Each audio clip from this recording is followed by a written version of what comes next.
I can't wait till this Where election. is Ben Butchick? He's having he's Big Bear or wherever he lives is having technical difficulties. Oh. It inspired the ADL in 1913. The ADL came around 1913. But the Leo Frank, I think, was 1915. But I could be wrong. I could easily be wrong. Your knowledge of everything is spectacular. Leo Frank died in 1915, but he was convicted in 1913. Well, God bless you, sir. God bless you. Remzo, nice glass. Gracias.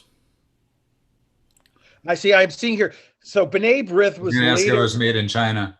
Was You later. know, I was gonna bring it up at the beginning of the show. I was gonna be like, based off popular demand, I wore the Folex straight What's from the Beijing. Folex? What's the Folex? Remember the other night? Faux Rolex. Oh, Folex. I get it. Yeah, I had Olay. people.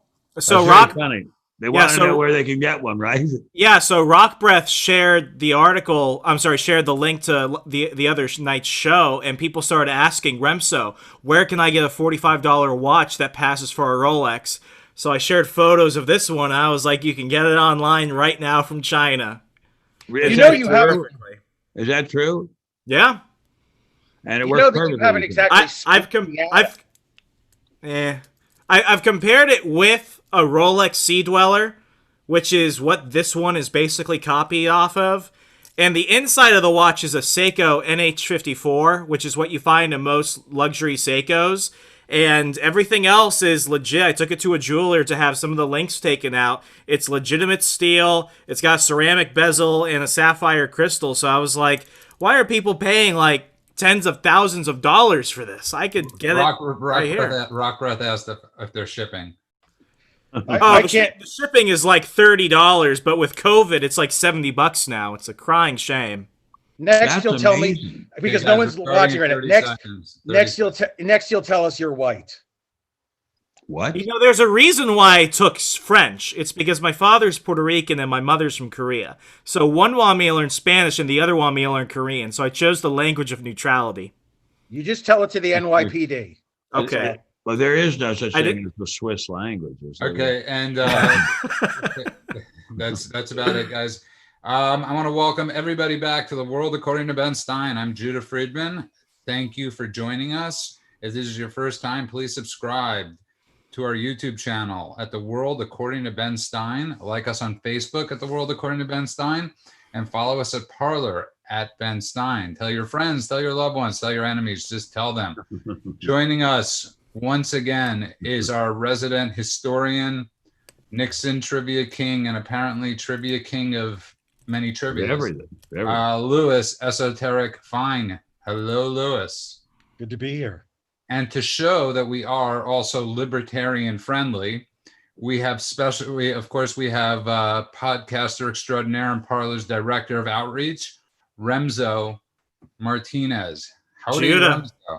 It's a pleasure to be back, and based off audience demand from the other night, I have proof of the faux Rolex, the Folex, a copy of a $25,000 watch. Are I you got sure it's really $25 from China. 25,000? Are you sure it's really For the Sea Dweller, it's some astronomical amount like that I will never pay for a watch. Wow. Well, And you of- don't know. You might. And of You might. course, Maybe. the man of every hour, author, economist, Emmy Award winner, America's humble servant, Benjamin Jeremy Stein.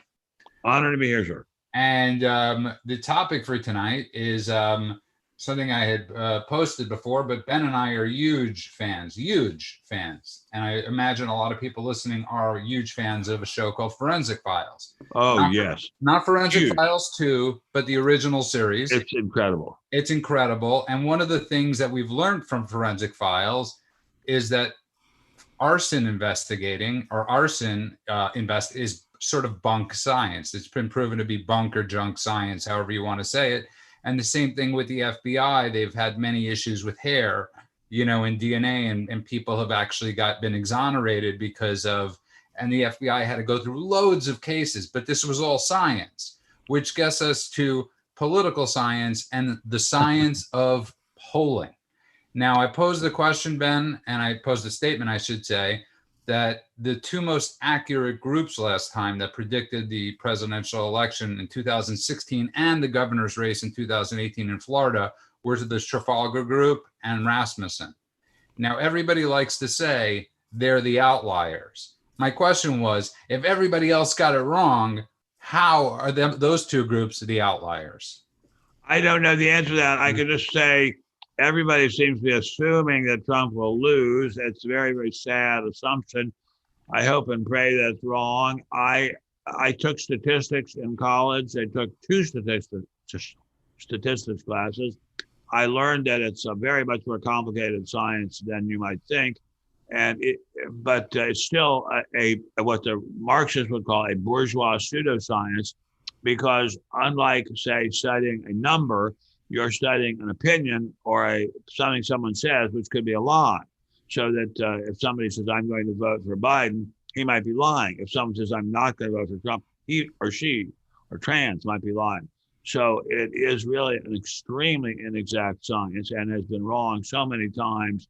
It's sinful, and yet people pay a great deal of attention to it. Remzo, I know you actually, since you've had 46,000 jobs at the age of 25, which is extremely admirable. Give or take. You actually worked at a polling place, I believe. Yeah, so in 2016, I was working for then Virginia State Senator Thomas Garrett in Virginia's 5th District. He was running to replace Republican incumbent Congressman Robert Hurt, who had decided to retire from Congress. So it was this Virginia State Senator running up against a so-called renegade Democrat named Jane Dittmar in 2016. And in 2016, Virginia had really begun to solidify itself as a blue state. So there was a lot of money being put into the 5th District. By October of 2016, the Trump campaign had basically pulled out all efforts from Virginia. So here I am. I'm working a phone banking operation with other volunteers and staff and interns on the campaign, and we are making tens of thousands of phone calls to people in the district daily. And if you had gone off of our polling, what you saw were two things that were quite shocking. One, a large number of split-ticket voters. You had a lot of people that were either saying they were willing to vote for Trump, but not the Republican who was going to, be the nominee for that congressional race. And then you had a large number of people on the other half that said that they were just going to vote straight Democrat straight down. So based off our own polling, things were not looking good. Either we couldn't trust Trump voters or Republican voters to even vote Republican for that district, or we had another majority of callers who were just not going to vote Republican as is. So up until election night, we thought we were at least 10, 15 points down. It was really, really scary, especially in a very hard district. Then comes election night, and we end up winning by, I think, around 11, 12% of the total vote within the 5th District. Wow. So you combine that with the facts that Trump, he just barely lost Virginia because Northern Virginia is very heavily populated and very heavily blue. He barely lost Virginia. We thought he would lose Virginia by a lot more, but then he ends up sweeping the whole election. So for our race and the presidential race, we were looking around just wondering what just happened. And that really showed me that based off the experts, the commentators, the pundits, and even our own data we were collecting, none of it was reliable. Dewey. What is the famous headline? Dewey swamps Truman or something like that. As he holds up the paper, defeats. And Ben, and 4 years ago, Ben and I spent election night together. It was actually. This was what happened. Where were we then? I'll give you a timeline. You called me. We're watching this and we're talking to each other throughout the night going, can you believe this? Let's not get too excited. You get a call from Fox Business. And I don't want to say it was a wager, but you were so like, if Trump wins, I'll give you something. And we went to Fox Business when they called and you were on the air with Cavuto when they called the election. And it was an extremely memorable time for me, but it was that morning, 5:38, I believe it was, had Hillary Clinton at a 91% chance of winning. So, and Nate Silver used to be the what is that expression, or Ben, the fair-haired child, the fair-haired, fair-haired boy. And he was the guy that everybody went to. And Nate Silver politics has invaded his polling. And, Lewis, before the show, actually brought up some really funny things, so I will let Lewis go. Sure. To Ben's point about Dewey swamping Truman. It reminds me of the author Robert Caro talking about, in his very rich New York accent, an accent you don't hear much anymore for many reasons, namely the fact that he's in his 80s. He said about his Hebrew school days. Mainly the fact that he's what? In his 80s. About his Hebrew school days, that David slew Goliath. He didn't beat the shit out of him. So, polling is not a science, period. In my conversation with Judah before the show about these so-called anomalies, including the Trump victory, people look for all sorts of reasons to ascribe Trump's victory versus Hillary Clinton's defeat, including and up to Russian collusion and thievery, when in fact, and I'll quote someone who is not a conservative, in fact, wrote a very, very critical, unfair book about Richard Nixon, but the author is Tim Weiner, and I quote him, "You should never chalk up to conspiracy what you can reliably attribute to stupidity, because stupidity is a much more powerful force in the course of human events." That's very good. That's extremely good. God bless you. Thank you. That's very, very good. So why do people? So if polling is not a science, why do people poll? Well, because it goes to what Ben shared about the other day about economics, right? You know, people need to make money. Right. A smart pollster. That's what I was going to say. It's a living. It's a living. And it's not an honest. There's a Yiddish phrase for that. Lewis, what's the Yiddish phrase for? It's ganef. Mucking a Laban. Mucking a Laban. Well, I was just thinking of a ganef. No, that's a thief. Well, exactly. Now, someone must have studied this. Are polls usually right or wrong? Now, if you took the consensus of polls in the post-war era, and you said, okay, in such and such a year, the consensus said such and such a thing would happen, would they mostly be wrong or right? I would venture, just so you know, I would venture to say yes, but times have changed. They used to be able to get a hold of people by landlines. People used to not be scared to say over the phone who they're voting for. You didn't have to ask them who's your neighbor voting for as the trick question to find out who you're voting for. So people used to be way more honest. So the polls were way more honest. Now most people don't have landlines. Most Republicans have said a lot of Republicans won't admit on the phone who they're voting for. And Remzo's, who is a libertarian, I'm sure is not answering a poll. Would you, Remzo? No. I will admit that in 2012, when I was in high school, I did answer a phone call meant for my father that was a pollster. It was a pollster who called, and I did identify as a single black woman voting for Mitt Romney. That's very funny. By the way, Jeff Sr. actually brings up a good point. He goes, but it's a different, he says, polling is propaganda pretending to be science. And the better way of saying it is polling is suppression pretending to be science. Because what they're doing, polling is guessing. No, but it's also a suppression of the vote. Because if people look at the polls, they believe, they've been doing this. And you were on the John Mate show today talking about the 4 years of hell that Trump has gone through and what that could have done to his supporters, right? No, I didn't say that on his show. I just texted that to you. I'm sorry. So, but either way, the effect that a poll could have on somebody you see, Trump's going to lose anyways. Why does my vote matter? Now, we live in a state where that truly does matter. But in Pennsylvania, in Texas, in Florida, in Michigan, in Wisconsin, if you see those bad polls, you might be apt to say, you know what, I'll just sit this one out tonight, which is, voter suppression.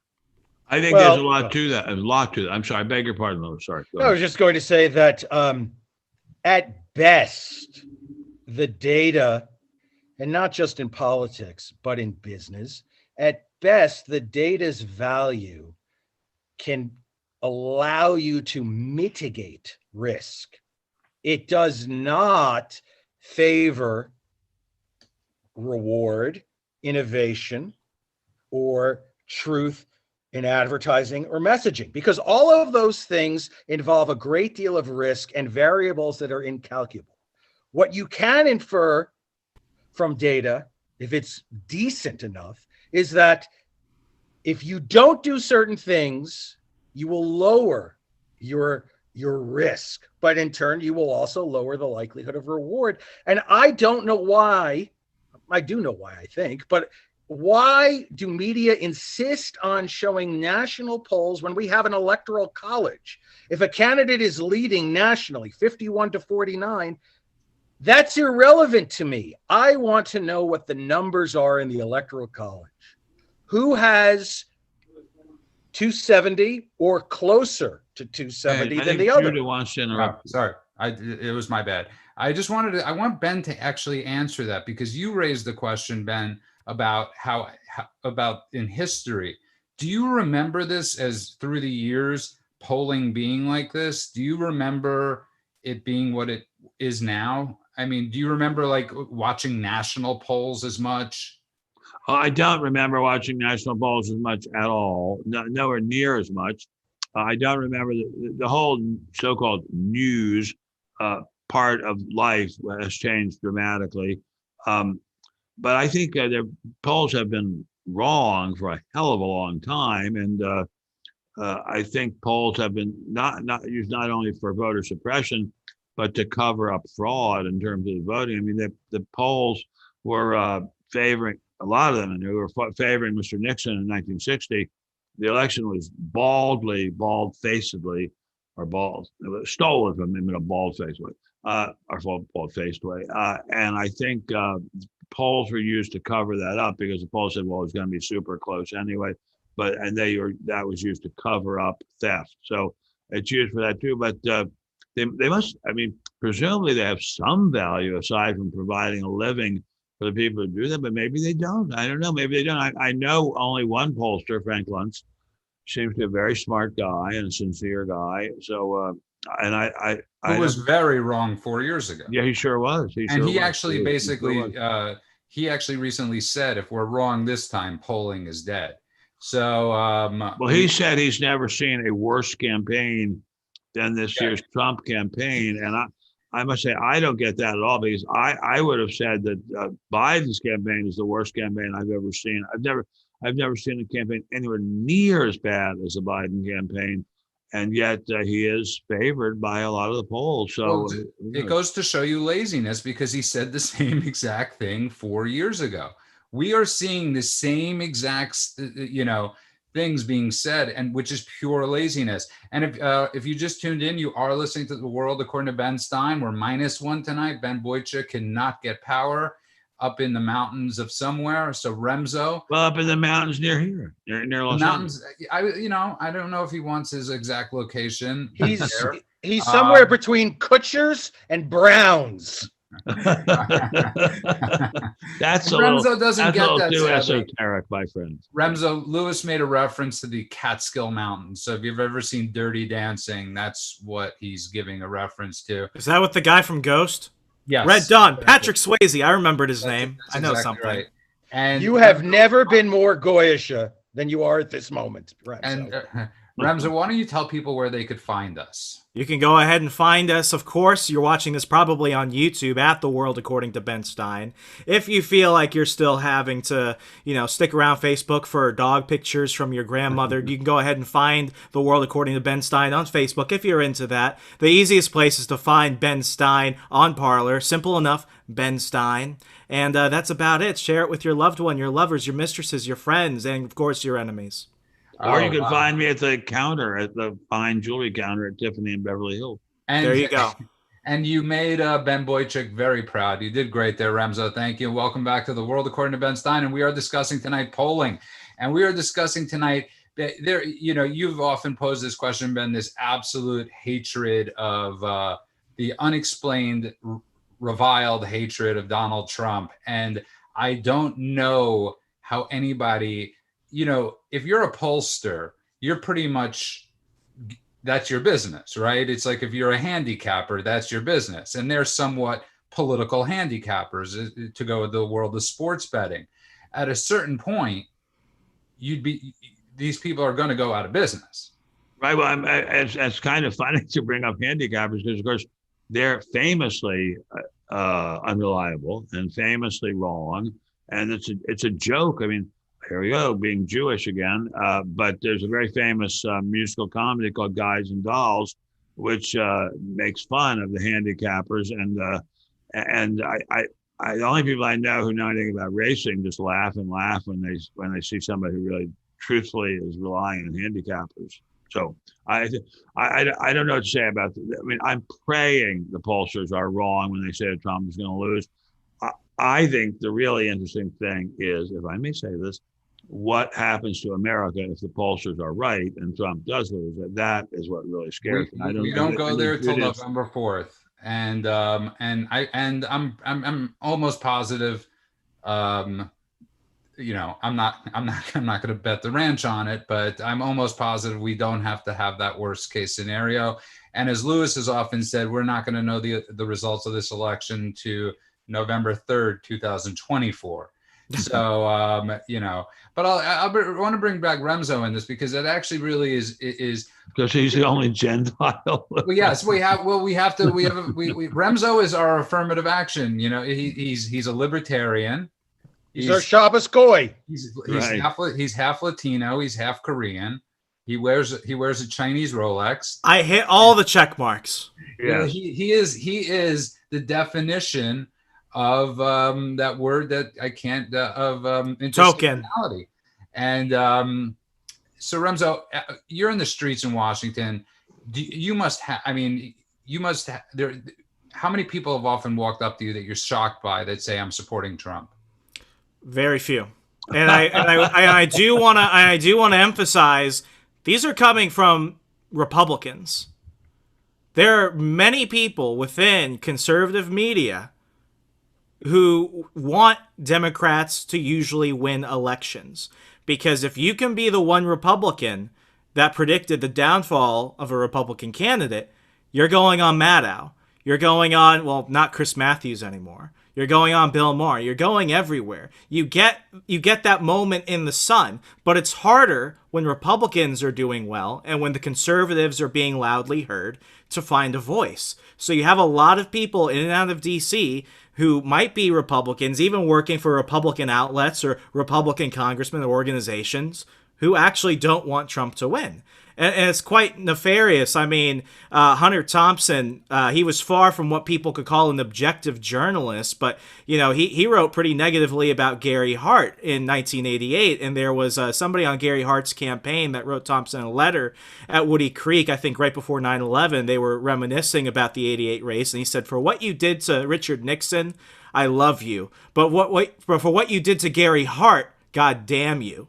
And what you start to see is within media, within academia, and everything else, it's starting to shift to this point where you can never be critical of anything remotely Democrat. I was, in 2015, I was at Freedom Works as an intern, and I remember going to... how many places have you worked at? Too many.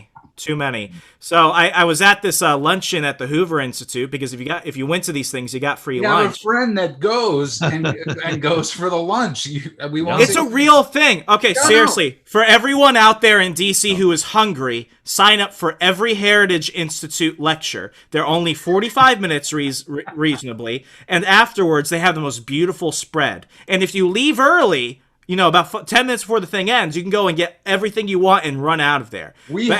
We know somebody that goes to a lot of these. A lot of people don't know this in Washington D.C. It's not just the Hoover; it's all the think tanks. Not all of them are. A lot of them. Cato skims that are on C-SPAN give away free lunches or free dinners. Sometimes it depends what time of day you could literally. I had Oyster Rockefellers sometime. I think at like AIER. Oyster's Rockefeller, but that's a. Oyster Rockefeller, AEI used to be really, really, really generous, but I don't know if they are still. They getting did back- that, yeah. But anyway, so I at this panel they were discussing the future of Obamacare, and they were looking at the Republican outcome, which was terrible if they just allowed for the further expansion of socialized medicine. Then they looked at the Democratic outcome, which would lead to the total socialization of medicine. And I asked these so-called conservative economists, why aren't you telling people that this is actually just a bad idea and they should keep fighting? And they literally told me, well, it's because we did a study with a polling firm, and they told us that the American people just overwhelmingly want socialized medicine. And I'm looking at them, I'm like, you're economists listening to pollsters? That makes no sense. Actually, with respect, I think, with great respect, I think it makes more sense than you think, because economists often rely on highly subjective data, which they construe as objective. But it is not unusual for economists to rely on subjective. I could see that. Remzo actually, before I get to Lewis, Remzo actually brought up a great point, and it's something I bring up with Ben a lot, is about people that need. Ben actually is one of the few insiders that made it outside. I didn't make it outside. Very funny. That's had a career outside, that got out of Washington and had an amazing career. Most of these people, the Bill Cristols, the people that live in the ivory towers. Where is Bill these days? Who knows? Homeless. He's never trumping with somebody. He's preparing for comic relief with Whoopi Goldberg and Jonah Goldberg and and Hayes and all those other never Trumpers. They have a minion of them, which means Who's a minion. Hayes? What? Who's Hayes? What's his name? Chris Hayes? No, Chris Hedges. Yeah. I'm thinking the guy that had to leave America for a year after. Dolores Hayes. Yeah, because Remzo brings up a great point. Trump took a lot of these people out of jobs. It's a lot easier having a job when your person's not in office. It's a lot easier having a job when for 25 years, every article you've written, George Will, Bill Kristol, was trying to bring down the Clintons. And in one fell swoop on one beautiful night, Donald Trump managed to do something that those people that write for those places that no longer exist couldn't do. And it totally destroyed their careers, Ben. Wait a minute. What no longer exists that's connected with George Will? Well, he no longer he's no longer on Fox News. He's been relegated to certain areas. Did not know that. I don't believe wherever Bill Kristol was. Well, he was in National Weekly Standard. Weekly Standard. He's no longer the Lincoln Project now. Yeah, now they're both part of the Lincoln Project. What's that, Lewis? What is that? It's like a Lincoln log. After you had a lot of Mexican food, Remzo. That's pretty much. This is why maybe some internet portals have a good idea in censoring people, because that come on, Lewis, you can do better.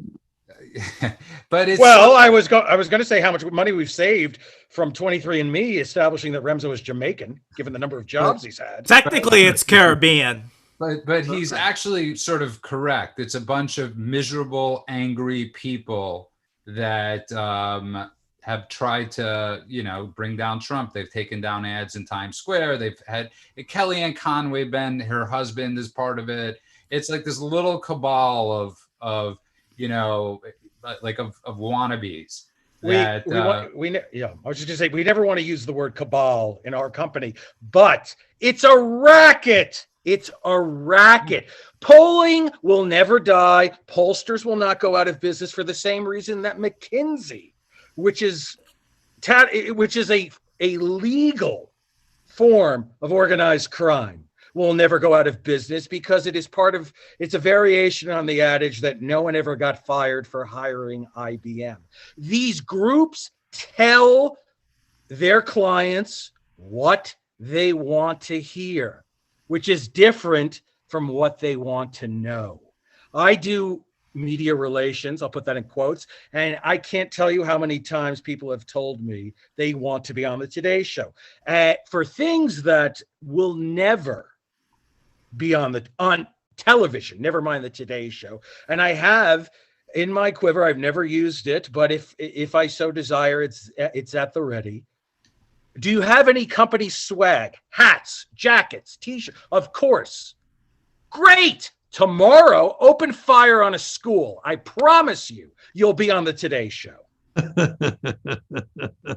People want to hear certain things. And when you can show them illustrations, graphics, charts, numbers, because the vast majority of people, myself sadly included, are innumerate. They see the numbers, they're intimidated by the numbers, and they believe the people who furnish the numbers for the same reason a company with a very conformist culture, where everyone is in a navy suit and a white button-down shirt and a rep tie, hires an advertising agency where the creative director has about 17 earrings and spiked pink hair. Why? Because he must be creative. That's why we're paying him all this money. He's a genius, right? To quote my ex-girlfriend, Joan Didion, wait a minute. You're a lot younger than Joan. Well, just a little bit. I've had some work done, mostly below the waist. We tell ourselves stories in order to live.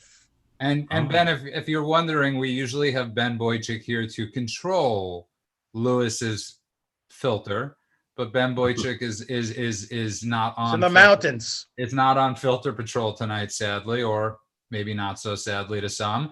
But if you just tuned in, you are listening to The World According to Ben Stein. Remzo Martinez, please tell everybody where you could find us. Well, obviously, you're watching us on YouTube right now, so why don't you do a favor? Up in that corner right there, you're going to see a bell icon. Hit the bell so you get a notification each time a new episode of the show is going on. And for those of you that are still in the North Korea of the internet, Facebook, you can go ahead and like us at The World According to Ben Stein.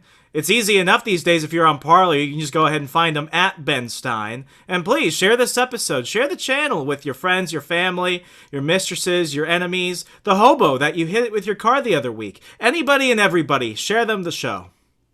I got to say, Ben Boychuk, Remzo. Where are you, Ben? Where are you, Ben Boychuk, when we need you? Remzo's giving you a run for your money. And I want to welcome everybody back to The World According to Ben Stein.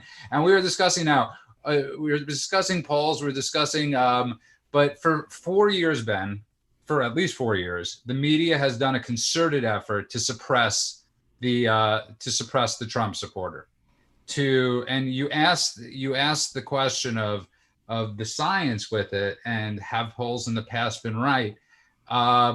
If we were to believe everything right now that we've been told the last 4 years, he would be in jail. President Trump it would be, yes, absolutely, in jail for life, and many of the other people at the White House would be too. That's a very, very good point. But also, if we were to believe some of the things that have been in the media, a lot of people in the FBI and the CIA would be in jail too. Which is, here, and those ones should be. And here's this, Remzo, you might know, so a lot of people might not know this, and I know Lewis knows this because he could be Ben's autobiographer. But only I could be. Right. Oh, that's right. Your biographer. I could ghostwrite it. Yeah, he could, but you could be your biographer. But you've helped bring down a lot of people. You've been an expert witness, and you've written many articles for Barron. And one of the people you were very influential in helping take down, who you were very happy, you were actually happy that he was pardoned, was Michael Milken. And right. You realized what he was doing was a scheme of schemes.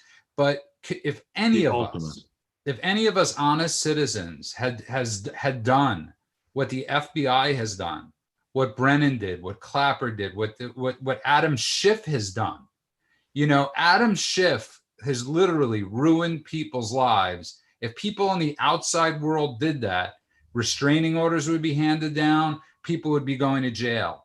And I think, Ben, you've seen this. At what point do those people, it's almost like, when do they go away?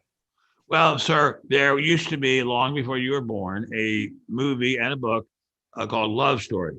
And the slogan for the movie, billboards, was being in love means never have you say you're sorry. And that's sort of what it is in me today. Being a left-wing liberal media person means never having to say you're sorry. And that goes double if you're a woman, and quadruple if you're not white, and octuple if you're trans, and a woman, trans, and not white. I mean, so there are certain people in society who are held responsible, and certain people are given a pass no matter what they do, and that is the sad fact.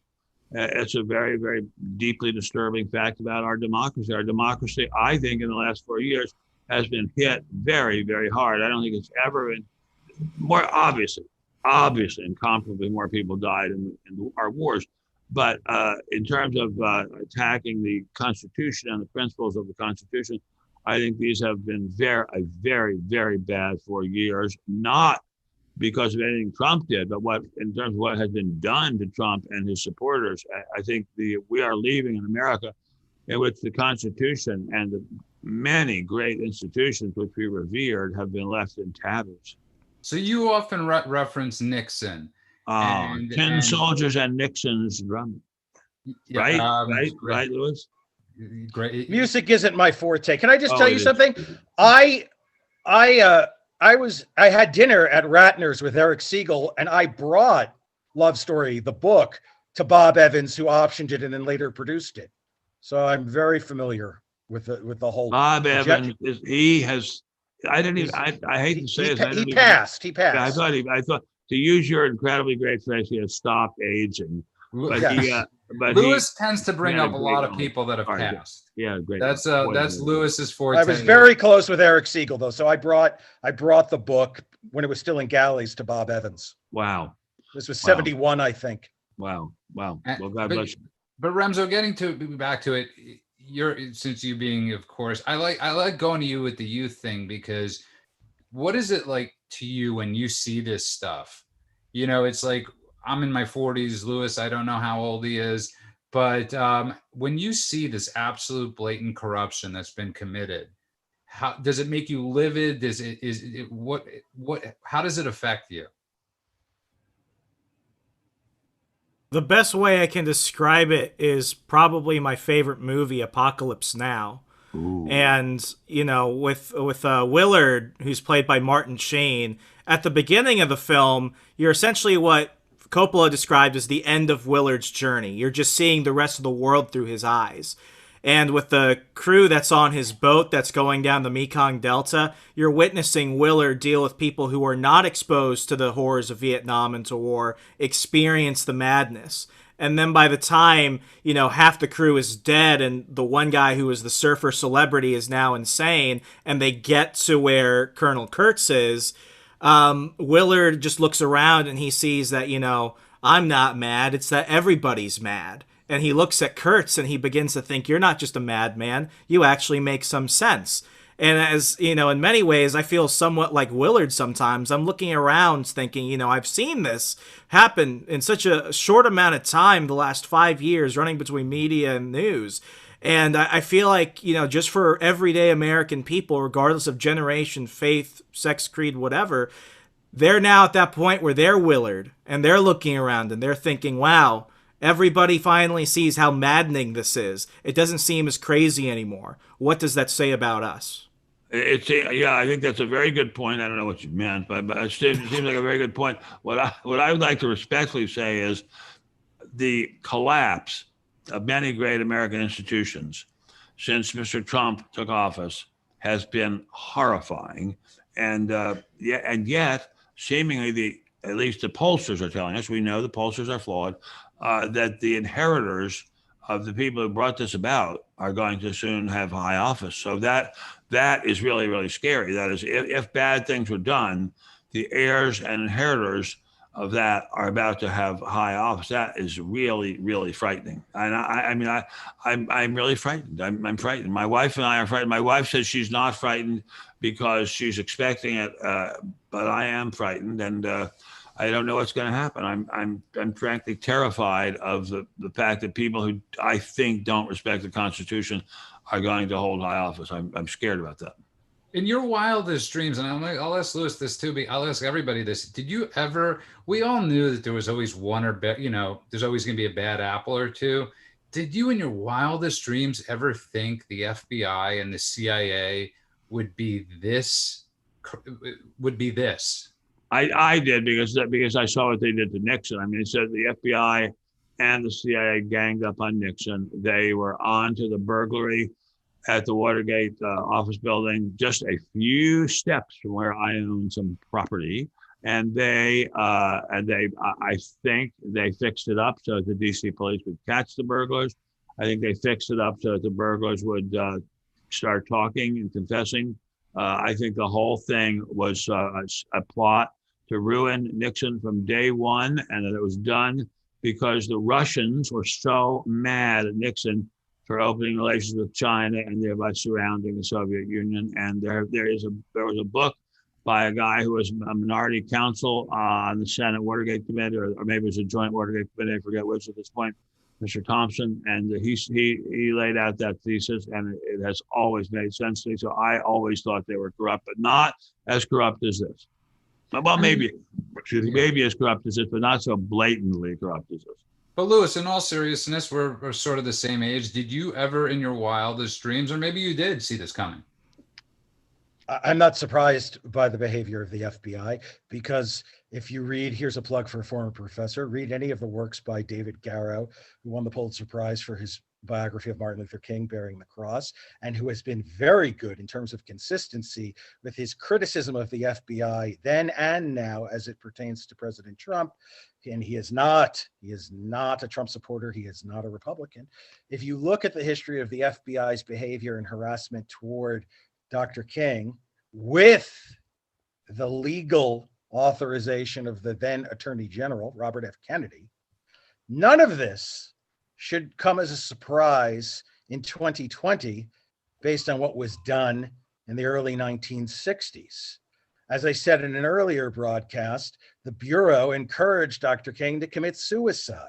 About the CIA, how could an agency whose budget is so large it's classified not foresee the collapse of not only the Soviet Union, the Berlin Wall, but the end of the Cold War?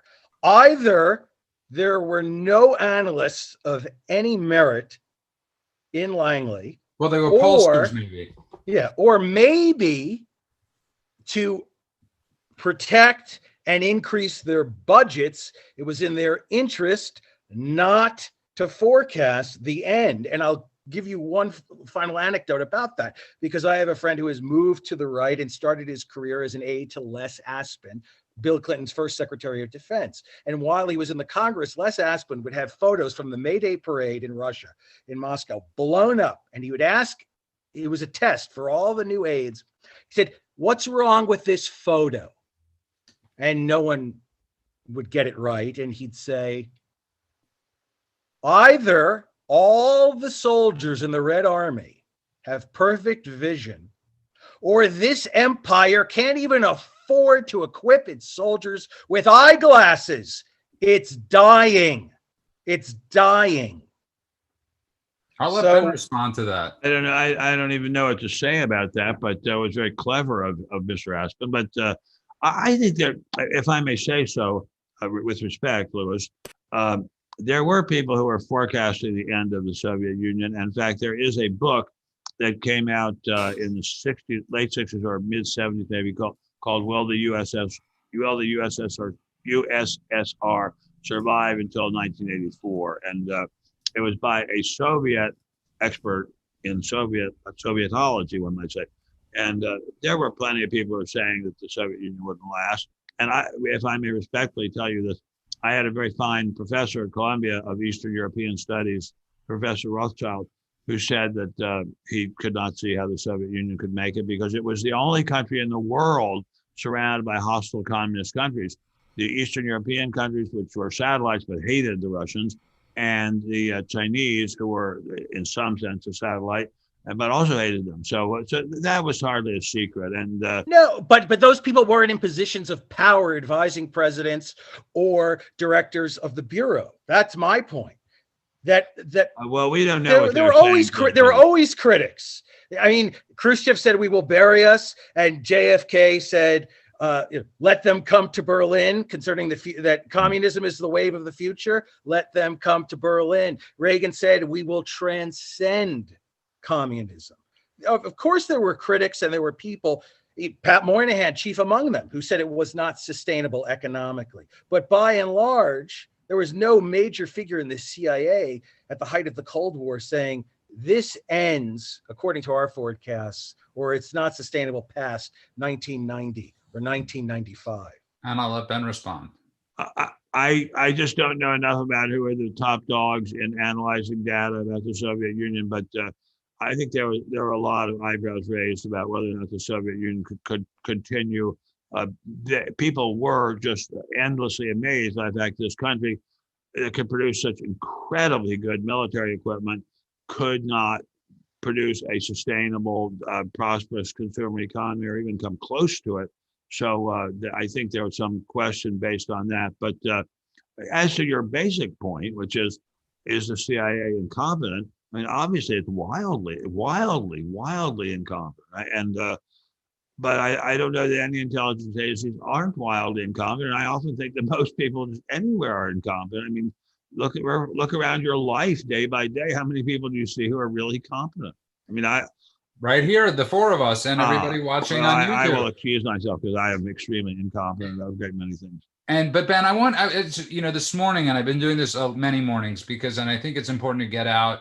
I often post Nixon quotes because, great. Because as somebody that's been driving around with you for the better part of a long time, I've gotten to hear the history lessons on Nixon that most people aren't taught in school. And I'm often surprised, but I forget that you've been my teacher, that there are a lot of people that, on Parler or anywhere that don't realize what Nixon did, don't realize, somebody implied that, in today's day and age, he wouldn't have had to resign. And you've brought that up. If there was Fox News at that point, if there was the internet, if there was Breitbart, if there was Parler, why don't you tell people how insignificant Nixon, how hated he was, but how insignificant it was what he actually did.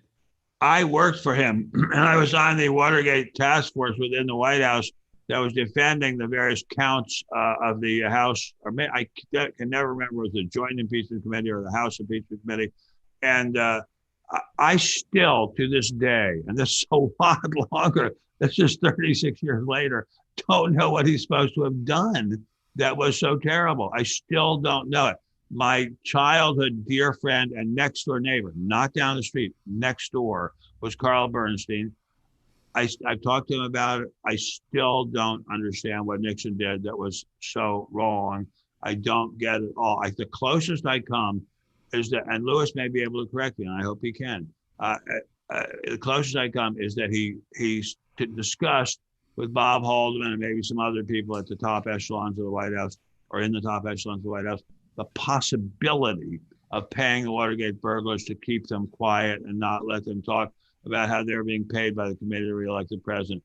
I think he didn't do it. He never authorized doing it, but he did raise the possibility of doing it. I think he also raised the possibility, but I think there's no evidence that he did it, of telling the head of the CIA to tell the FBI that this whole thing was a top secret CIA mission and to keep out of it. I'm not sure he ever did it. Apparently he raised the possibility of doing it. So I want to ask you a question. I think this, because we have a lot of people that are of different generations listening, and here in the panel, one of the things a lot of us that supported Trump were really sort of left the Republican Party. The idea of the tenets of the Republican Party. When did Nixon had zero backing from Republicans? Not zero. Yeah, I think he had four. During Watergate, he had four Republicans. During Watergate, they turned their back on him. Was that the beginning of Republicans having zero spine? When is it that Republicans? I don't know. That's a very, very good question, but there were very few people in the Congress who were loyal Nixon supporters. I can vividly recall a conversation with a super smart, incredibly smart California Republican named Ken Kachigian, who was also a White House speechwriter and a wonderfully smart guy. And saying to him, I think Mr. Nixon's done for. And Ken said, "Oh, no, there'll never be enough votes in the Senate to convict him." And I said, "Well, could you count out for me the number of people who are not going to vote to convict him?" And he couldn't get up past 4 or 5. And so I remember on that day thinking it's hopeless. But I think the Republican Party has not had as much spine as they should have had for a long time. Although they did awfully well on Amy Coney Barrett recently. I want to get back to this. Well, let's take a quick break. I want to hear Lewis and Remzo's opinion on this. And then at the end of the show, we'll all explain to Remzo what the Catskill Mountains were like. And if you just tuned in, you are listening to The World According to Ben Stein. Sadly, we're -1 tonight, which is the great Ben Boychuk, managing editor at AM Greatness. You are missed tonight, Ben. We love you. But Remzo, why don't you tell people where they could find us? Well, obviously, you're here on YouTube hanging out with the rest of us. Go ahead and do us a favor. Hit the bell icon in the top corner, so that way you make sure to get a notification each time there's a new episode of the show. If you happen to be in the RoboCops Detroit of the internet, Facebook, you can go ahead and like us at The World According to Ben Stein. And easy enough, where you can engage with Ben and the rest of us daily, is at Ben Stein on Parler. So go ahead and make sure to share the show with anyone and everyone that has a pulse.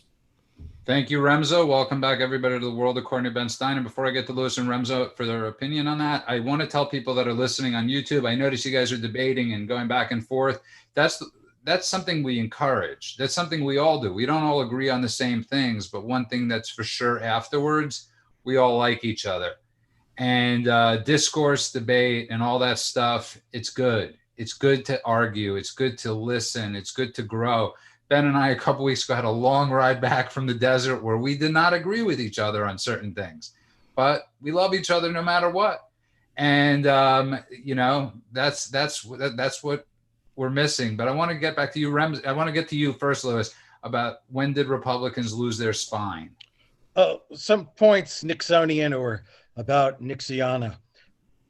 If you're the White House counsel and the President of the United States wants to know more or seems to want to immerse himself in Watergate, any good lawyer, in my opinion, even a mediocre lawyer serving as White House counsel, would say, Mr. President, as the White House counsel, I am advising you to stay away. This is politically radioactive. It is cancerous. It will be cancerous to you. And should you insist on learning more or immersing yourself in this, I will respectfully have to resign as White House counsel. So Sorry, go ahead. I want to know why those words never came out of John Dean's mouth. Well, John Dean is, he is, to me, he is so morally questionable. There's no depths to which I would not assign him. The only one who never talked was G. Gordon Liddy. Well, and right. We can, and if you want to read someone who's done great work on the scandalous tenure of Judge Sirica when he presided over the Watergate burglars, read Renata Adler's work about Judge Sirica. And if you want to talk about impeachment, in my opinion, he would not be on the bench today. But be that as it may, about polls. During the 1960 election, the night began with what looked like a Kennedy landslide until the results from the Midwest and the West and the West Coast started to come in. And when Nixon said, if the current trend continues, Mr. Kennedy, Senator Kennedy, will be the next president of the United States, when he delivered those remarks from the Ambassador Hotel in 1960, Hawaii had at that point been called for Nixon. The next day or 2 days later, it went to Kennedy. California, the media were saying it was leaning Kennedy. It ultimately went to Nixon. And the two closest elections in the popular vote in the 20th century were 1960 and 1968. But about polls, what's interesting is that Nixon won the women's vote in 1960, post-assassination, when people were polled about who they voted for in 1960, you'd think JFK I'm sorry, Lewis. had What assassination in 60? Right, 63. I was saying when Okay, they were my bad. polled who they voted for in 1960. Cool, got it. You'd think that Kennedy had won by such a lopsided landslide that he would have painted the country blue if we were distinguishing between red and blue at that time, because the numbers didn't square with the reality. You had something like, I don't know, 60 or 70% saying, yeah, I voted for President Kennedy in 1960. But hold on. I saw Remzo nodding his head before of when he thought Republicans had lost their spine. So, Lewis, you're going in the 70s with Nixon. Well, it's not. It's just in response to the points that Air Doctor had mentioned. What about you, Remzo? I want to go on a tangent about how I think it happened right after the Civil War, but more concretely, I want to say 1963 over the vote on the 1964 Civil Rights Act, in which Republicans began to turn on Barry Goldwater. At that point, I don't think it would make sense to say that the pre-1964 Republican Party would ever really consider itself a conservative party. Maybe liberal light in many ways, maybe very Eisenhower-esque in many ways, but it was that vote in the Senate in which Barry Goldwater basically voted against the 1964 Civil Rights Act, leading up to the nominating convention in 1964, in which he was able to clinch it from Rockefeller. What you see in the 1964 election, which I think is greatly chronicled in William F. Buckley Jr.'s last book, Flying High, a look at the 1964 Goldwater Revolution, there was a lot of self-sabotage.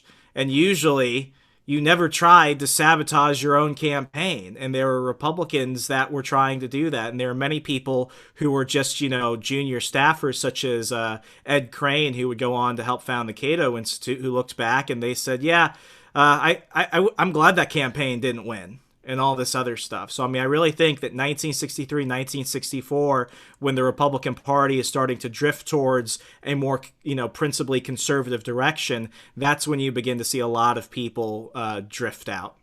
Well, Rockefeller was never in contention. Liz, I'm actually curious, though, about Ben's opinion on Barry Goldwater. I was not a fan, and I think it was disgraceful to be against the Civil Rights Act at that time. But I must say the Civil Rights Act, with a long look back, have proven to be a real serious problem. I would, I will agree and respectfully disagree on that. And, personally, just fun fact, my mom's family came from Korea to Arizona. My grandfather was an American GI, and they actually knew the Goldwaters back when the Goldwaters owned a store called Goldwaters. So, it's one of those funny little ties throughout history that my grandfather happened to know Senator Goldwater. My issue with the 1964 Civil Rights Act is not with the intention of the policy, but the unintended consequences such. Exactly. I believe that the 1964 Civil Rights Act was unconstitutional because it went harshly against Article 1, Section 8 of the Commerce Clause and basically forced an action. Please? Well, I'm sorry, tell me what that is. The Commerce Clause in Article 1, Section 8 of the Constitution essentially says that the federal government does not have the right to truly dictate business actions within a state. So, at the time we're looking at Jim Crow and all this other stuff, but ultimately it comes down to this. Should a Jewish baker be forced to bake a Nazi wedding cake?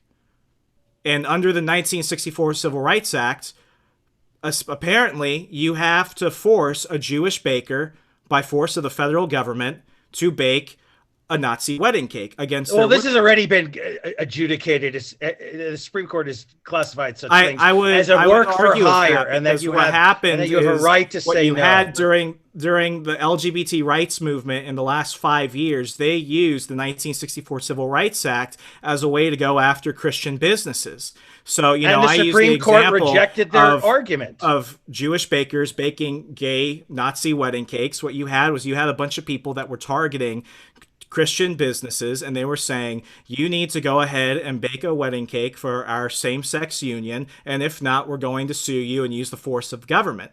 I believe that you have the right, and it's, we live in a post-constitutional society, so I'm not trying to say that we should turn the clock back 60 years. We're far past that. If you want to discriminate against somebody in your private business, you have the right to do so. Right, and the Supreme Court has adjudicated this. They have said you have no obligation to make a cake for a gay couple or anyone else because it's a work for hire. If that same couple walk into your bakery and they take a wedding cake off the shelf or out of the refrigerator and seek to purchase it, and you say, I refuse to sell it, that's something else. If they come in and say, Remzo, bake my cake. Now, in the case of my mother, she'd say in the Catskills, more Sanka, please. That's a different matter. And the Supreme Court says you have no obligation whatsoever. And as for Goldwater's, it was not simply some general store in a one street town in the West. It was a huge store. It was a huge store. And if you want to see what power is, see the signing ceremony at the White House for the 1964 Civil Rights Act. LBJ is handing out pens to who? J. Edgar Hoover, Hubert Humphrey, Martin Luther King, and Robert F. Kennedy. That's what power is, that he brought these people. And when I say these people who hated each other, and then he's handing out pens like a potentate to them. Okay. Presidential pens. It's a very interesting story because that's power. That bill got passed because of Republican votes, yes, not because of Democrat votes. The Southern Democrats voted against it, and at that point, you would have thought that the Republican Party would be the favorite of the black voters, but it did not turn out that way at all because of Barry Goldwater. And when Lyndon Johnson signed that bill, he said something using the N-word, which I'm sure you, Lewis, are very familiar with. I'm not going to say it on the air. I don't want to be banned from the internet forever. Neighbor? But I think I've told it to you, Judah, many times. And, neighbor. What'd you say? Neighbor. Neighbor. About signing the South away. Something else, actually, using the N-word. But anyway, it was an incredibly clever stroke by LBJ, but the social consequences in terms of the catastrophe that has befallen the African-American community, I think will be a long, long time in being resolved. And when he got Dirksen to vote for it, though, I just want to close with this. When he got Dirksen to vote for it, saying years from now, the name Everett Dirksen will be on schools and buildings. They'll never forget the greatest Republican since Lincoln. Yeah, well, he was a con man. And on that note, Ben, why don't you tell your students how proud you are of them, your disciples, as Rock Breath likes to call them, because this type of discourse is so important in today's day and age. My students. Remzo, me, Lewis. And I'm very, very proud of you. I've known you're incredibly well informed and smart for quite a long time. I'm very impressed by Lewis, but Remzo just blows my brains out to know as much as he knows at his youth. I'm just overwhelmed. And he's a living refutation of the bell curve, proving that the book is pseudoscience. And again, Ben Boychuk here, not the filter. But on that note, I did promise, and we'll talk about it for a couple minutes. Remzo, you're a little too old for this. You're a little too young for this. But all of us grew up there in a place where we'd go in the summertime called the Catskill Mountains. I didn't go there. You didn't, but you know of the. My mother grew up there. Your mother grew up there. The Catskill Mountains were basically the Jewish Alps. A Jewish Alps, yeah. They were the Jewish ghetto because we weren't allowed into country clubs. So we went to upstate New York during the summers. Well, it's actually, I think, a little deeper than that because there were so many Jews who came from Eastern Europe with tuberculosis or else got it working in horrible conditions in New York and New York City. And they went up to the Catskills for clean air, clear, cool air, which supposedly was going to heal them of their tuberculosis. So it was a Jewish area of lots and lots of big hotels where they would serve you enormous meals. I I mean, by the time I was going there, that era was at its peak, its absolute peak. It's since deteriorated very, very substantially. It no longer exists. And just to give you perspective, Lewis, when he talks about the food portion, if you were to say to people, and Lewis could attest to this, how was the food? They would say, "Oh my God, it was so much food."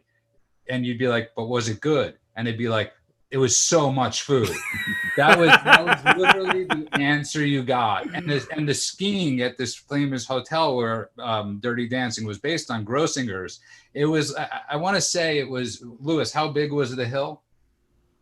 We went to Brown's, so I came in at the end. They were still advertising. Yeah, they were still on Loch Sheldrake. And when the Catskills began to decline, it gave rise to, and this is more of a northeastern phenomenon that I'm sure has a more formal economic description. It gave rise to what is called, Judah's familiar with this, I grew up with people who were proud instigators of what is known as Jewish lightning, which is where you burn your business down for the insurance money. I don't know what the actuarial term is. I think that's been in existence for considerably. Puerto Ricans call that something different. Yes, but everybody telling that joke for 60 years. I've heard this joke about the lightning. You light a match. But anyways, getting back to it, Remzo, it was a fantastic place. It was known as the Borscht Belt, where every comedian got their starts there. Broke in. Yeah, and Mike Tyson trained up there, and you had the greatest boxers. Lots of boxers trained up there, and it was a really special place. And I was a tumbler for a summer. I opened for Red Buttons, and I would work my kishkas out, and then on Friday nights I would take 3 buses up to the Concord, and my parents met at the Concord, thus sealing not only the hotel's fate but their own doom. See, we don't know if you're joking. Did they actually? No, I'm 100% serious. My mother's first husband. I must go. Yes. I know. But hold on a second. That's all the time we have for tonight's edition of The World According to Ben Stein. Thanks again, Ben. It's Ben Stein, of course. Lewis Fine, thank you. Where can people find you, Lewis? Tell them on Parler. Oh, I was going to say Kutcher's. L Fine, Fein. They can find me in the Tiffany room. And Remzo is, of course, at Remzo on Parler. Remember to follow The World According to Ben Stein on Parler, and at Ben Stein at The World According to Ben Stein on Facebook. But I'd also want to say to the people on YouTube, we love that you're following us. If you just, send us your names on private message me on Parler, and we will gladly like you and follow you. We're not that type of bunch. And I just want to thank everybody for listening to us tonight. We love you. Thank you very much. Remzo, Ben, give us that big salute, Ben. Good night, everybody. God bless you all.